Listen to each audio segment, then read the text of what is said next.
Strong Enough merch is now available. Go to strongenoughpod.com and see all the things that you can get to show your strong enough pride, as well as remind people and yourself that you are strong enough and you are worth it.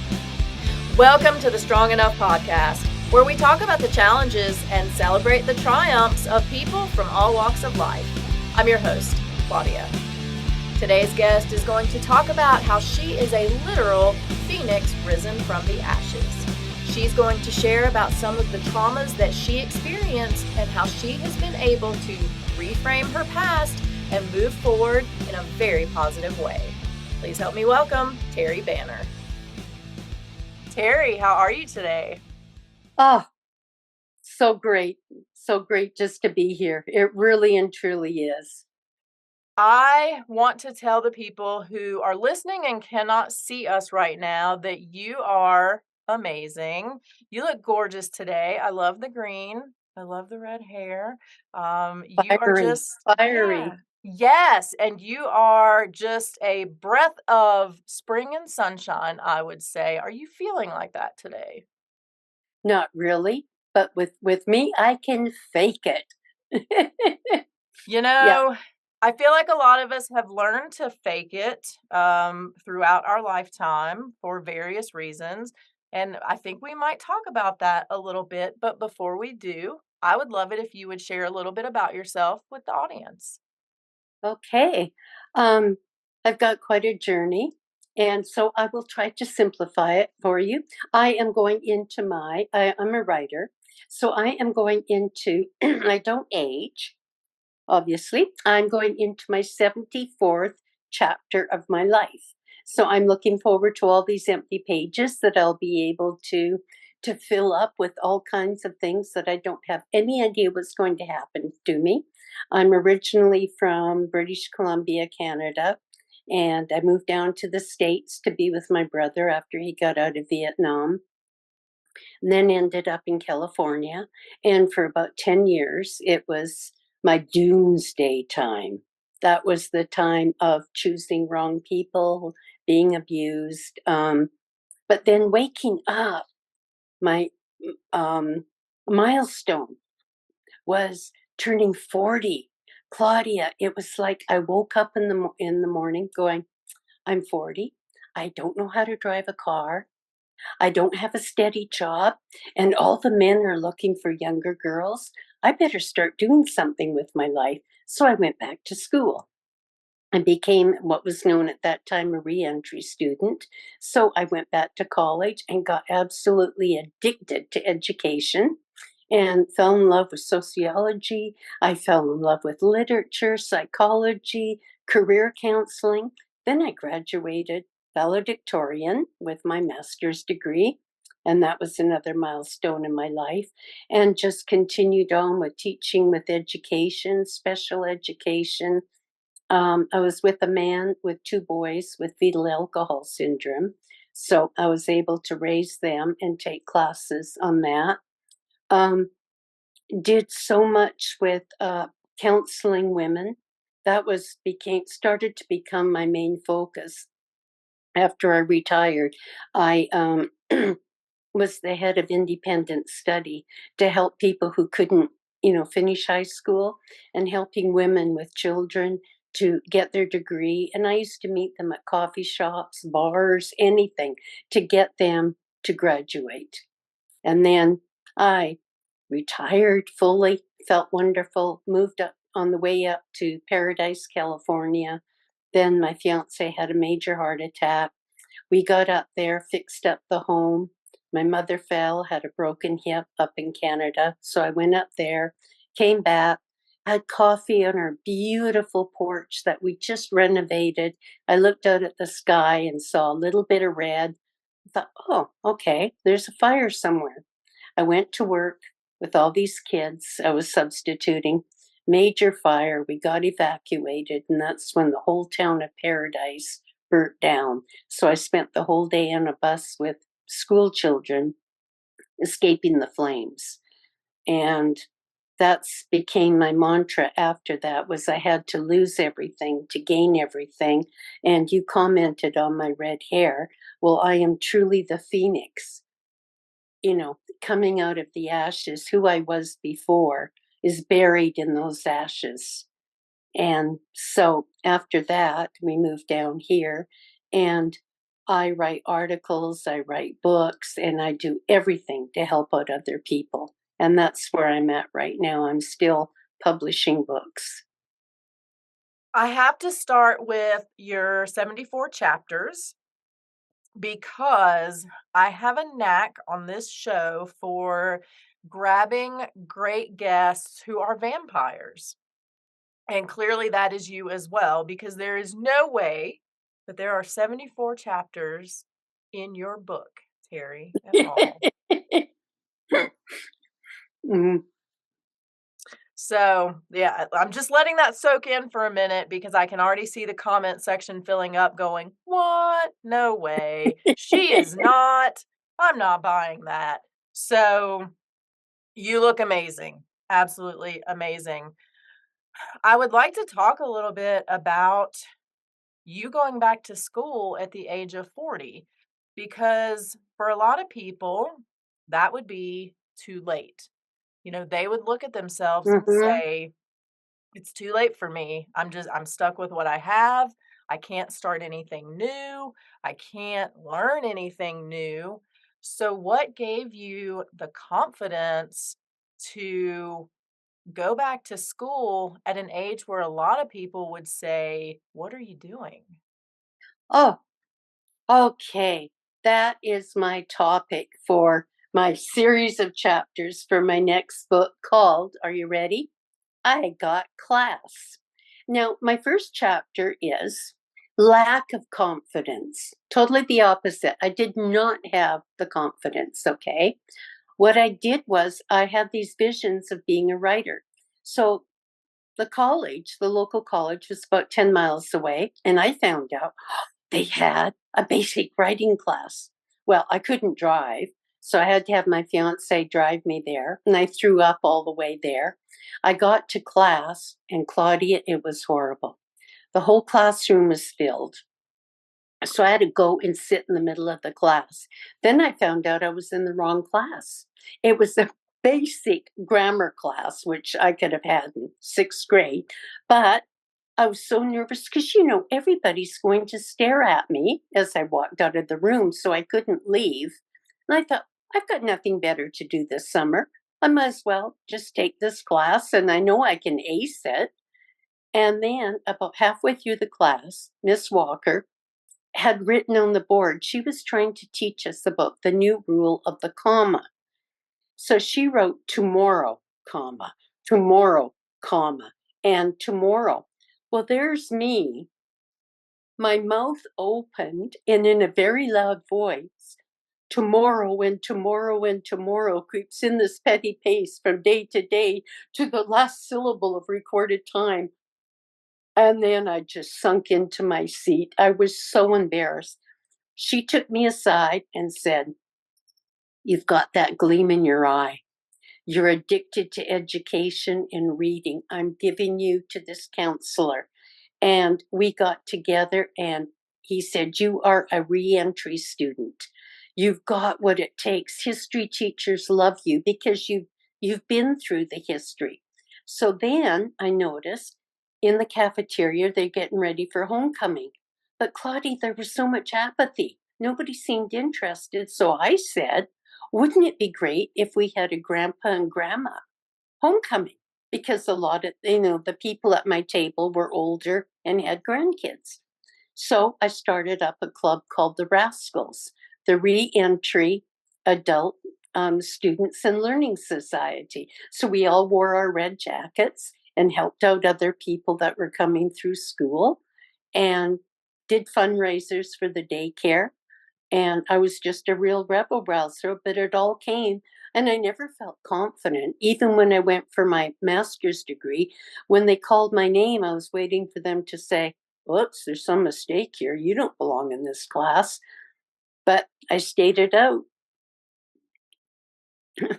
You know, what you just talked about reminds me a lot of imposter syndrome, and that Yes, that is thank you. something absolutely.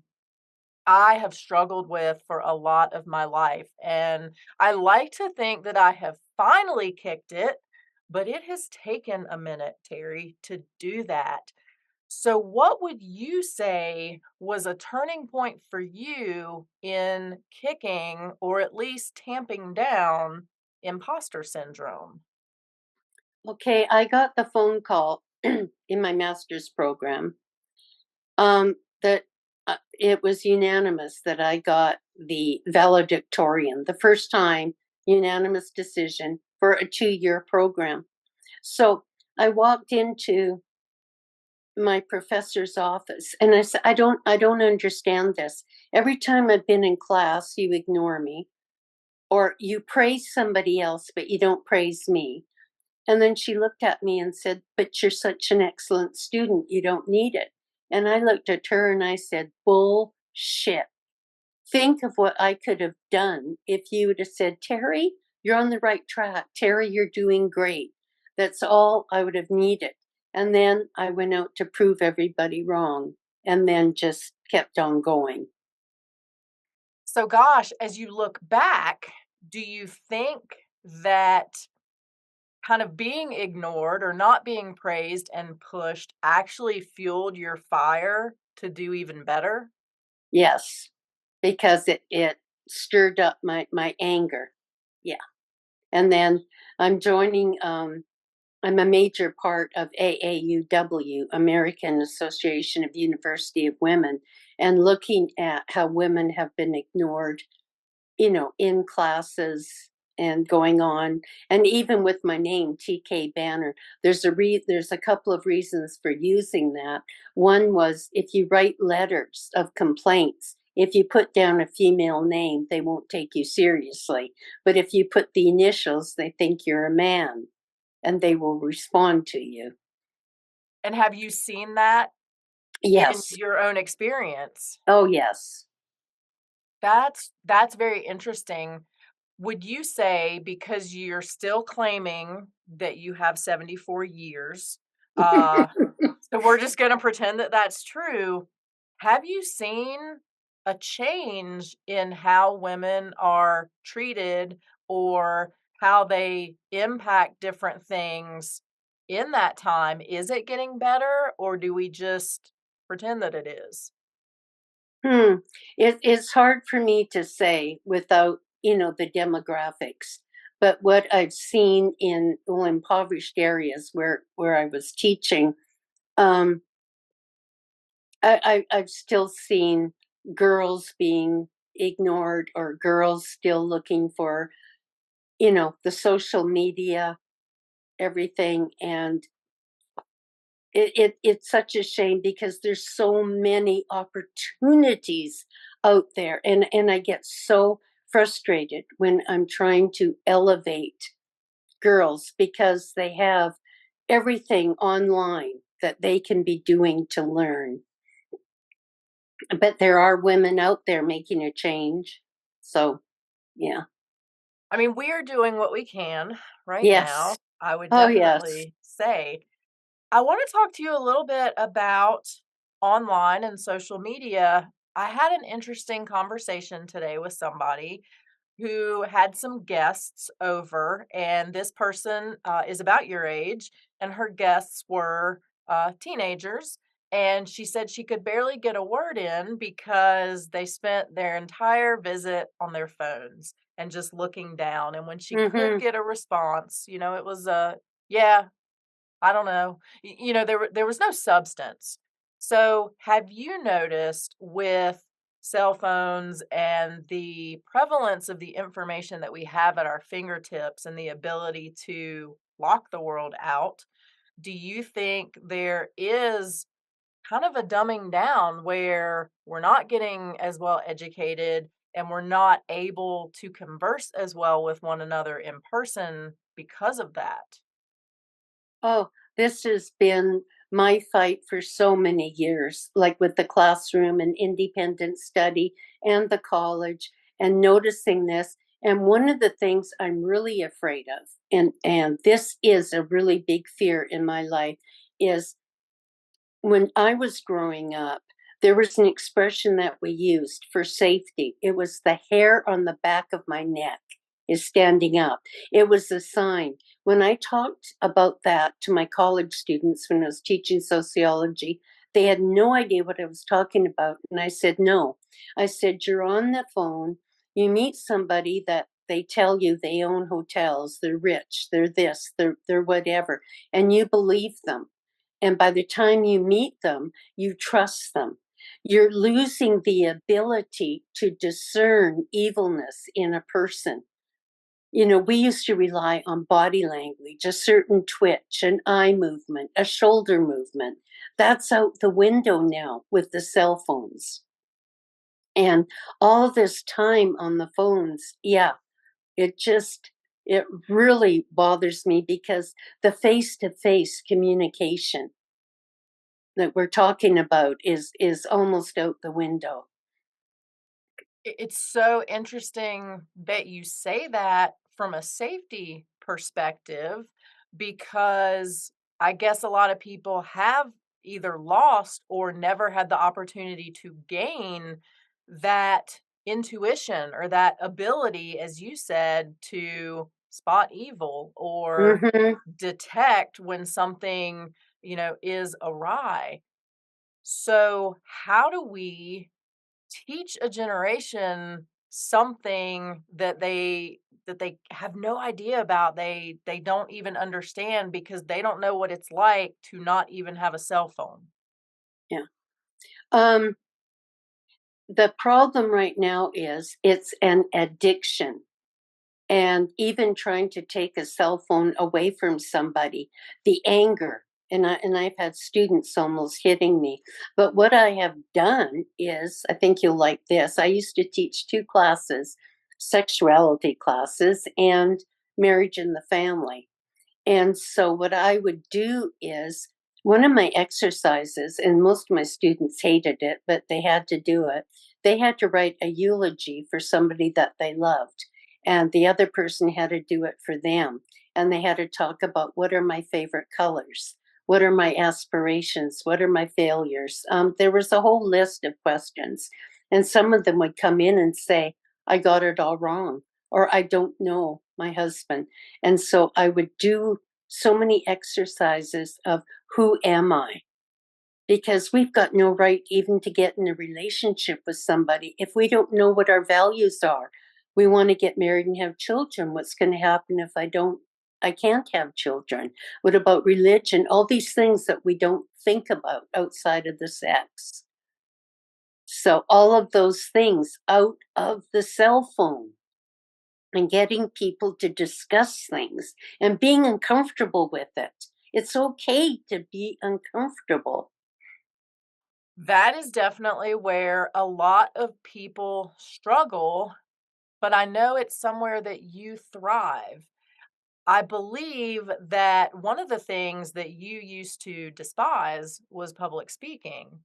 Oh, yeah. And it was definitely not your favorite. And there's that joke that and I'm probably going to mess it up a little bit, but like if It's uh okay. if you have to either pick giving a eulogy at a funeral or being the one in the casket, that like a higher percentage will pick being in the casket because they're that terrified to speak publicly. So, what drove you to address that fear and conquer it? Well, if I wanted to help people, you have to do this. Now, I was taking a speech class and I sweat profusely. And I thought, I'm going to look so sophisticated. I had long hair and I put it up and I put these nice earrings on with little balls and I had a beautiful suit on. Well, when I had the video, it was absolutely hilarious. I stood behind the podium and all you could see were two skinny legs, shaking, going up and down, earrings that were going like this. My head bowed, so all you could see were the black roots. My hair was blonde. So I learned, I said, okay, I'm going to combat this. So I learned to pace. I learned to walk back and forth on the stage and then pause and grab my water. And then when I got into a large audience, I would say, how many of you are nervous about being here? And they raised their hands, and I said, "So good. Oh, thank you, because I'm so scared to be up here." And I used to stutter. Now, if I stutter over a word, please don't laugh at me. It's very rude. So, sure enough, I'd stutter and they'd laugh and I'd make a joke about it. But it loosens the tension. And, but like anything else, Claudia, you use the word strong. If we want to help, we have to be strong. We have to overcome. How can we help out other people if we don't face our own demons? You are so right about that. I want to talk about another instance of you being incredibly strong, and that is when you lost everything in that fire. I can't imagine going through something like that. What was it like, to see that glimmer of red and think there's a fire somewhere, and then, just a short time later to know that yes, there was, yes, there is, and it's taking everything that I have? Um, it was just absolutely, I had to go through counseling for such a long time because, escaping the flames and being on the school bus with the children. And it was something else. But that night, the realization, I mean, I used to be such an absolute clothes horse. I mean, I had matching outfits from the earrings, the hats, the shoes, the jewelry. Oh, I had everything. Okay? Yeah. So anyway, that night before we found a place to stay, we walked into Walmart, toiletries, bra, panties, toothbrush, and looking at this little sack going, this is all I own. And then 2 days later, finding out that our house was destroyed. And what got me was, okay, I'd lost everything. But then on my phone, I'm an avid reader. I had all my books on my phone from Wayne Dyer, Deepak Chopra, Miguel Ruiz, Bruce Lee. All my teachers were on the phone. And I remembered Deepak Chopra saying, knowledge is useless unless it's applied. And I thought, wow. So my counselor said, you've put all your fears, your anxiety in your journals. Let's put them into a book.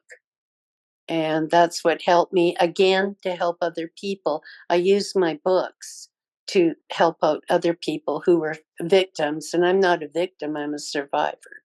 But yeah, have to lose everything to gain everything. And remember, too, it's not what happens to us that causes stress, it's how we define it. I And love that. That is such a great perspective because, again, so many people in your situation would have just crumbled. And maybe you did crumble for a minute, mm-hmm. but you had the strength and the wherewithal to climb back up. And I mean, I feel like you're probably still a clothes horse because I see a super cute outfit, at least what I can Oh, see yeah. wearing. Oh, yeah. So, A fun one. Yeah. what was it like deciding to go to therapy? Because that's another hot button for a lot of people, is admitting that they need help and then taking a step to actually get that help. So, what led you to that decision? Well, when you have the nightmares because of the like being on the school bus, thank goodness I was with special ed children and, putting the coats over them and everything so they couldn't see the flames, but hearing the screams of the people and the propane tanks. Anyway, it was, the nightmares and then my own physician because I'm a health nut and I refuse to go through antidepressants. And I mean, he said, okay, let's give you antidepressants. And I said, why? It's legitimate. I'm supposed to be depressed right now. Let me get through the feelings. But then it was, you're going to need help to weave your way through this. And I'm smart enough to know that it's either that or the pills. And I refuse to take the pills. What would you say is the biggest lesson that you learned about yourself in going through that trauma and coming out the other side? Is the fact that, and I joke, but it really is no joke that I am literally Phoenix rising up from the ashes. That, Claudia, I have got nothing to lose. But the irony of all that, even before the fire, I had nothing to lose. It's just a totally different mindset of what's important in life. And everything in life right now, like as I say, is free, which I've got on my website. I mean, my nature walks and everything else. And it even helped me after that when I thought I was losing my mind with my eyesight and found out it was an aneurysm in my brain. Yeah. Was that stress related or something that came from stress or trauma or just happened? We've got no idea. All I know is I was getting massive headaches and, seeing double, and I refused to just go out and get glasses. So I fought and I fought. So I ended up writing an article. I ain't crazy, it's all in my head. So I went in because it was ready to burst. So I went in and had this interesting coiling procedure, which is fascinating. So now I've got all these little coils in my head. So but it's all these things that um it's called reframing. When I look at something and I go, oh my gosh, like, okay, my mom falling, breaking her hip, and I had to look after her. Reframe it. I got to do that for my mother. Wow, wasn't that great? Yeah, I did this with the fire, but I was able to help out other people. You reframe your past.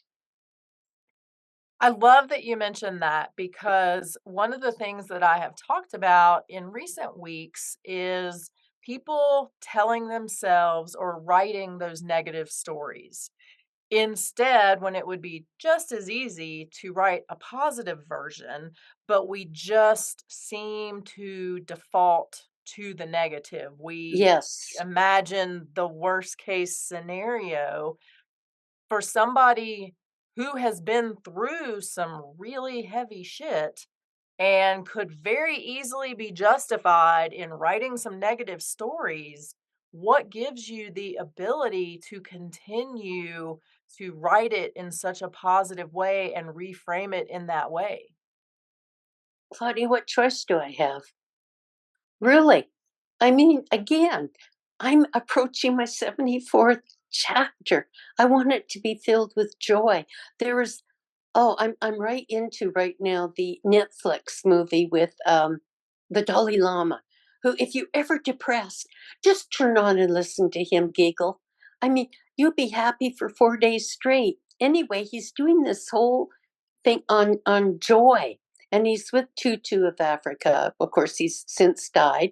But they had a scientist on there who proves that those people who go out and help out other people and do what we're doing, oh, guess what?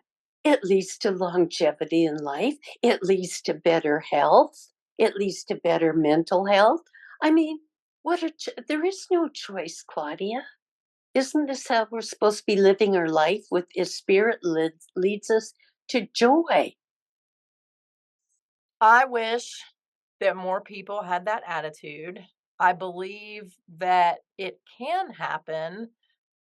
Why do you think there are so many people who choose to write that negative story? Because that's all they know.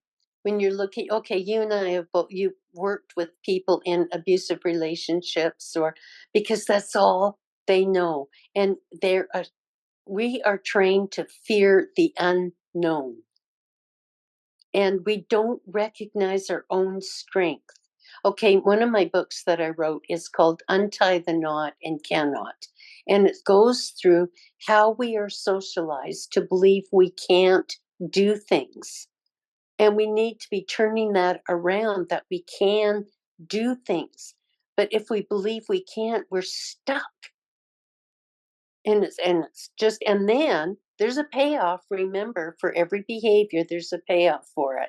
So even if you're sick all the time or you can't hold down your job, what is your payoff? You get sympathy. Nobody expects anything of you, and you don't have to go out there. I mean, this takes strength and courage to do what we're doing. And a lot of people can't do that.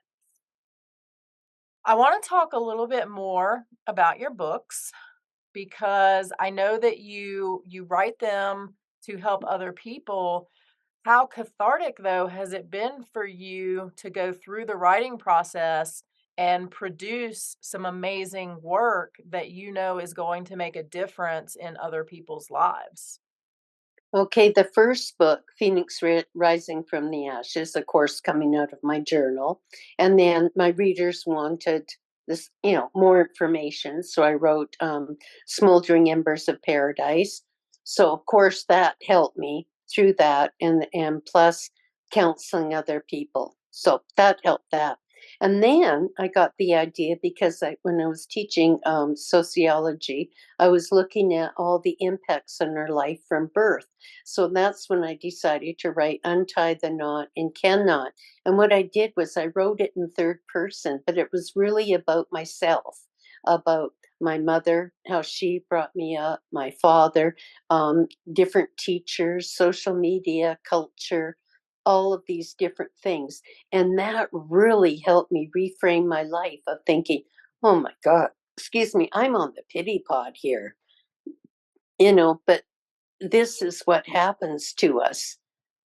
So if we don't know any better. Now, then my last book, that was my baby, Best Friends. I wanted to celebrate women's courage from the 1920s, 30s, 40s, 50s, and 60s and celebrate them. I spent 2 years of nothing but research of what women did and found out their stories. They had women on horseback, delivering books up in the mountains during the Depression. The pack horse librarians. I didn't know any of those things, and knowing different things about Eleanor Roosevelt. But it was my baby because before I died, I was going to write my historical novel. I was going to do this, and now I finished another one, which I'm going to get published. So, yeah, and it was the idea, Claudia. I've got another article called She Did, because my motto is I don't want to be sitting in my rocking chair when I'm 85 going, oh, I wish I'd have gone back to school. Oh, I wish I'd have done this. No, I want on my tombstone to say she did. And that was Best Friends. She did. I did it. I love that because I even look back and, there are things that I wish I had done or wish had been done differently. But at the same time, I know that everything that happened brought me to this place and Yes. to what I'm able to do now. So, is there anything looking back that you just wish you had one shot at that you haven't yet done? Oh my gosh. Oh no, that's really um you know what? No, I can actually say that I have been going out and doing what I want to do. I'm trying more and more to get out of my comfort zone. I'm even writing a blog now, which I've never done before. Just trying out different things, and who knows what I'll be doing next year. I've got no idea, and I don't care because I'm living in the present.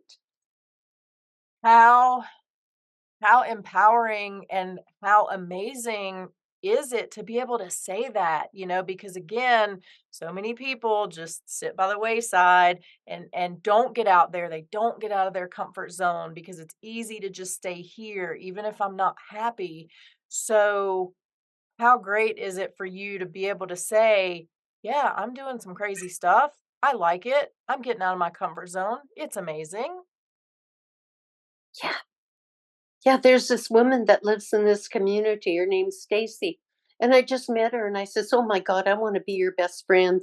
She has different parties of oh, trivia parties, and a party of people would bring over the foods that they ate when they were kids, and she makes up these different things and dances all over the place and doesn't care. And I'm thinking, that's what I'm going to be. I'm going to be this 85-year-old hippie dancing around and flowing and playing with the music. It's wonderful. I want to come to one of these parties. These sound amazing. I know, huh? Be young forever. Yes. Yes. Tell me, what is one of the craziest out of your comfort zone things that you've done? Oh my gosh. Well, the one thing with the Rascals, um, oh, I've done so many. I love it. I mean, when I was working at Cal State San Bernardino, they had built a new career center. And so they were having, an opening day party. So I put yellow footsteps all over the campus of Follow the Yellow Brick Road going there. And just doing spontaneous things. That's exactly what I love to do. Like, and just starting up the Rascals, that was just so much fun. My favorite movie is The Wizard of Oz. So you're speaking to me right there with the Yellow Brick Road. One of the cool quotes from that movie that I had mentioned before is, "You had the power all along, my dear." Yes. Do you think that we can get women and men, I guess we'll let them in on it too, to truly start believing that for themselves, that the power truly is within us to make things happen for ourselves? Oh my gosh, you and I are so on the same wavelength. I have taken movies and stories and put them into my teaching. And when I was teaching primary grades, I would use that of stories of three little kids in the classroom that were shy or an overeater or something. And I would do that with them. They'd be the characters in there, they would be the heroes. But we have to start when it's young. Like from South Pacific, we're carefully taught to hate before we're 6 or 7 or 8. And that's all about our socialization. We have to use the vocabulary and telling everybody that we are okay. We're more than okay. And it's okay to go out there. And I used to tell my students, is there an eraser at the end of a pencil? Because we're supposed to make mistakes. A lot of people call that failing forward because it's not, I mean, it is a mistake, but if you learn something from it, then it just becomes part of your story and then part of what helps you become successful. Would you agree with that? Oh, definitely. There was a true story. It was a movie in the 1970s called the Marva Collins story. And she would take all these kids from the projects and kids that were failing, kids that were supposed to have an IQ of 88. And she put on the board, Welcome to Success. And she just believed in all these children. And like I say, a true story where she had all these kids doing 12th grade work by the, 6 and 7 and 8-year-olds doing this because they didn't know any different because she believed in them. And that's my true inspiration. And when I watched that movie, I used to teach all these long vocabulary words to young kids. They didn't know they were difficult. I was just spouting them out so they would, repeat them and know what they meant because they expected it of them. I think that is fantastic and it's a great way to teach people. I want you to put on your teaching hat for a second, or your fedora or your visor, whatever head accoutrement that you would like. And I would like for you to give advice to those people who say they want to step out of their comfort zone, they want to get a little uncomfortable, but they're scared. Teach them real quick to get out of that comfort zone. I am so glad you're scared.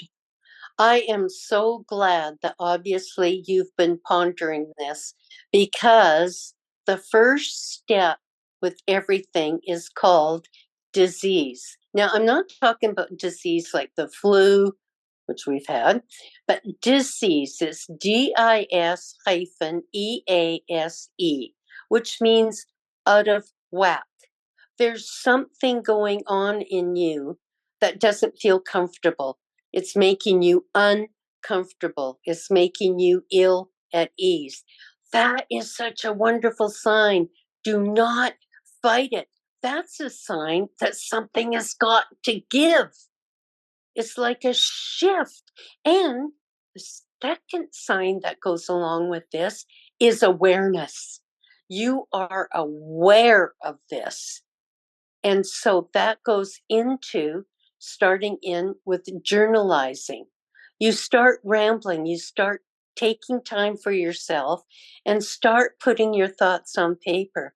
Thinking about your dreams as a child. Did you want to draw? Sing. When was the last time you sang? When was the last time you had a good belly laugh? Thinking about those different things and thinking about, you know what? I'm okay. I can take these baby steps. I can do this. There doesn't have to be, I don't have to climb the 50 steps of the ladder. Nobody's asking me to do that, but I can do 2 steps and I can pat myself on the shoulder for doing it. So it's the beginning of a shift. How important is it for us to do that patting ourselves on the shoulder after the first step or two? Because I think so many people think they have to get to the grand finale, the finish line, whatever it is, before they can congratulate themselves. Taking that first step is the most courageous step you'll ever take. And if you don't do it, nobody else is going to do it. Give yourself a big hug, a bubble bath, something to do it. But congratulate yourself every single step. Okay, spooky, on the way. Yeah. There's a book called Simple Steps, and it is absolutely fantastic that we just have to do that. If I can take one step today. Well, next week I can take 2 steps, then I can take 3. But the whole thing is being gentle with yourself, nurturing yourself, congratulating yourself, and logging it down. And then you're going to have 2 or 3 days where you don't do anything. You're not a failure.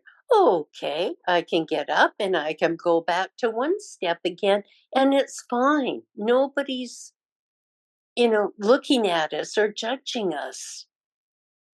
I love it. So I want everybody listening and watching to think about that one first step that they can take towards something meaningful in their lives. Terri, I want to switch gears with you real quick before I let you go. As you know, I very much love tattoos. Because I will never get tattoos on my neck or face. You cannot see any of my tattoos today because I do have on long sleeves. Now, I know that you don't have any tattoos. However, I believe that you should get one and it should be of a phoenix. And if you do that, I have the perfect person for you. However, I know that you have a pretty cool tattoo related story from your time as a career counselor, and I would love it if you would share that with us. Oh, when I was the most uptight, white, middle class, perfect career counselor with all my expectations of my students. So I came to the point in my wonderful career class on interviews. Now, when you go to an interview, one must dress appropriately. Men must wear their white shirts and their black pants and, no piercings. So this was the time of the piercings of the mouth and the nose. And so, of course, I had one young man in his t-shirts and, full sleeved. and the piercing and his hair every which way. Okay. So gently, very gently, I said to him, now, when you come in, to be dressed appropriately. Well, come next week, people came in and they were sharing their stories, and he came in with his t-shirt and jeans and piercings, and I went, oh. And he looked at me and slid his contract in front of me. He had gone down to Beverly Hills. He didn't stop at little places in California. Oh, no, not for him. He went into the swankiest tattoo parlor and showed off his tattoos and his ideas and got himself a fantastic job dressed just with all of his tattoos. And boy, did it ever teach me a lesson. It was fabulous. And I told him, I said, see, if I hadn't have pushed you, you wouldn't have rebelled. And he said, oh, you have to take credit for that. And I says, oh, hell yes. That's what I was going to say. Clearly, you were the motivator and the driving force behind this. So Right. you still get the credit for that one. Yeah. But I loved seeing him do the pride in his face of just, and then the conversation just took off at the table. I mean, I lost control because all the other students wanted to hear all the stories, and they were fascinating stories about his tattoos and why he got them and why they were designed. So it was fabulous. What would you say was the biggest thing that you learned out of that?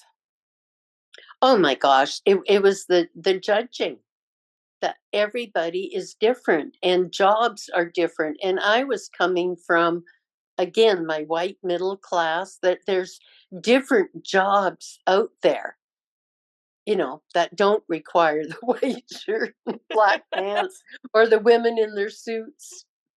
Yeah. I do still judge people with face tattoos, so I will just put that out Well, there. my face is tattooed, by the way. My eyebrows and my Okay. eyeliner and my lips. So Yes. you do have tattoos. I had to throw that in at the end. I love it. Terri, Mm. is there a chance we could get a phoenix on you somewhere? I mean, is it even possible?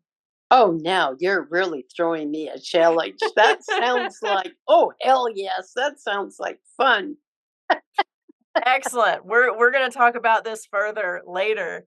Terri, where can people find you? So if they want to learn more about your books, if they want to snatch those up and read them, cover to cover in one night, like I want to do right now, or if they want to come on over to your friend's parties and, run a theme party with her, or if they want to take you to get that Phoenix tattoo, where can they find you? Okay. Um, I do have my website. It started off as an author website. It's tkbanner.com. And my latest edition, by the way, is I just had an article published, and it's called Road to Redemption, where a good friend of mine, she was an author and she was dying, but she couldn't finish her book. So I had to finish it for her. So I sat with her every day for 7 months and for 2.5 hours every day writing for her for the book before she passed. So I've got that article on there, but that tells my whole story. I bear everything on that website, my books, everything, tkbanner.com. And then my email is fitzsimonsterry@gmail.com. So, yeah. Excellent. And I'm just proud that you don't have an AOL or an earthlink.net email address. So you Yep. you are very young at heart. Oh, Terri, and then I am on Facebook under Terri Banner Fitzsimmons. I'm on Facebook. A lot of neat things on there. you might be getting some friend requests, I'm just saying. Okay, that sounds cool. We can always use friends. That's right. Terri, you have been absolutely amazing. Thank you so much for your time today and for sharing so much of your story and for teaching all of us a few great life lessons. If you enjoyed today's episode, don't forget to subscribe and follow us on social media so you'll never miss what's going on. Remember, until next week, you are strong enough, you are worth it. Thank you for listening to the Strong Enough podcast. You can find us on your favorite podcast platform by searching Strong Enough. And on YouTube, we're on the Spear Talk channel. Don't forget to follow us on Instagram and Facebook at Strong Enough Pod. If you have suggestions for an upcoming episode or a future guest, please reach out at strongenoughpod@gmail.com. Remember, you are worth it.